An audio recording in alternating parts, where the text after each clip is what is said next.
বিমান দুৰ্ঘটনাত নোহোৱা হৈ গ'ল এটা পৰিয়াল।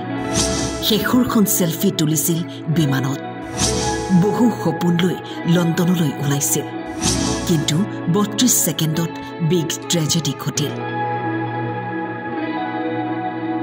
ডক্টৰ প্ৰতীক যোশী, পত্নী ডক্টৰ কমি ব্যাস, ৩ সন্তানৰ সৈতে চিৰ বিদায় মাগিলে আহমেদাবাদৰ বিমান দুৰ্ঘটনাত।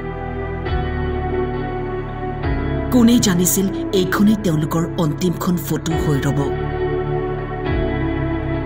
চিকিৎসক দম্পতীয়ে বজাৰ কৰিছিল, প্লেনিং কৰিছিল ৩ সন্তানক লণ্ডনত পঢ়ুৱাব।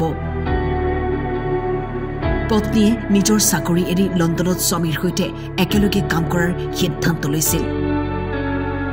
ভাৰতত চাকৰি এৰি লণ্ডনলৈ ৰাওনা হৈছিল পৰিয়ালটো। নতুন জীৱনৰ পৰিকল্পনাৰে বিমানত হাঁহি মুখেৰে ওলাইছিল, কিন্তু যাত্ৰীসকলৰ ঘড়ীৰ সময় যেন কৰবাত স্তব্ধ হৈ পৰাৰ ইংগিত দিছিল। কোনোবাই ফটো তুলিছিল, কোনোবাই ভিডিঅ' কৰিছিল, কোনোবাই সেৱা কৰি যাত্ৰা আৰম্ভ কৰিছিল, আৰু কোনোবাই বহু সপোন ৰচিছিল। সময় হৈছিল ১:৩৮ আছিল মাত্ৰ ২ মিনিট যাত্ৰীৰ জীৱনৰ।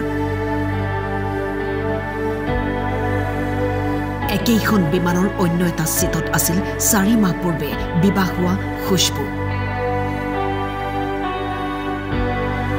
লণ্ডনত থকা তেওঁৰ স্বামীক প্ৰথমবাৰ লগ কৰিবলৈ গৈ আছিল, কিন্তু নিমিষতে ২৪১ জন যাত্ৰীৰ সপোন থান-বান হৈ গ'ল বিমান দুৰ্ঘটনাত। কোনেও কল্পনা কৰিব নোৱাৰা বিমান দুৰ্ঘটনাই কঁপাই গ'ল দেশ।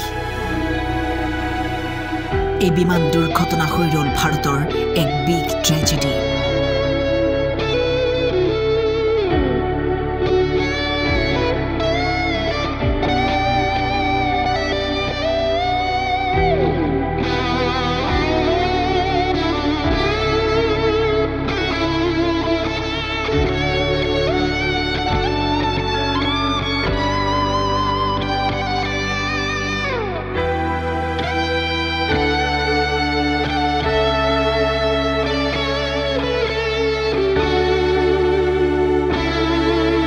News Desk.